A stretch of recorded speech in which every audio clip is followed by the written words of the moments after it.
Learning English, speaking English are both emotionally charged activities. The issue is not the emotions, it's your reaction to your emotions. When you have emotions coming up like fear of speaking in front of other people, frustration about not understanding everything, or disappointment about your lack of progress, emotions aren't there to fuck with you. They are there to send you a message about what's going on inside. It's most of the time your judgment of that emotion being negative or there's something wrong with you that actually holds us back from feeling that emotion so that we can actually make progress. One of the first things I help my students with, which really helps them overcome their fears of speaking, is emotional management. We live in a world where most of us weren't allowed to express our emotions in front of other people. What most people are trying to do, and this is what prevents them from building up their confidence, their communication skills, is that they avoid feeling those emotions instead of walking straight into them, allowing themselves for just like a minute or a half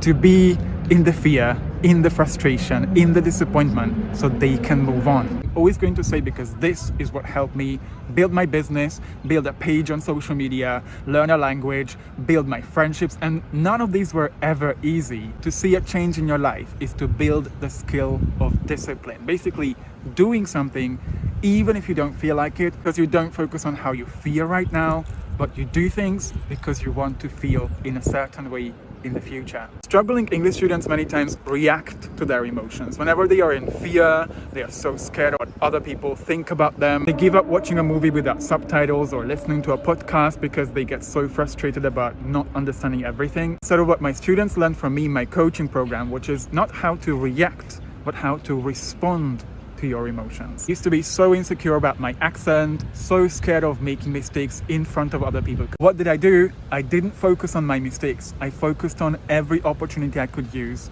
to use a conversation as a way to connect with another person. Because conversations aren't about how perfectly you express yourself as an English learner, but about how you connect with another person by being kind, supportive, sharing your own stories, experiences, and perspective with another person who doesn't speak your first language. And realize that you have a choice. You either choose to be a struggling English student who reacts every time they don't feel motivated, they feel scared, frustrated, nervous, or disappointed, and they don't do what they need to do to build their skills, or you can choose to behave and respond to your emotions like successful English communicators do.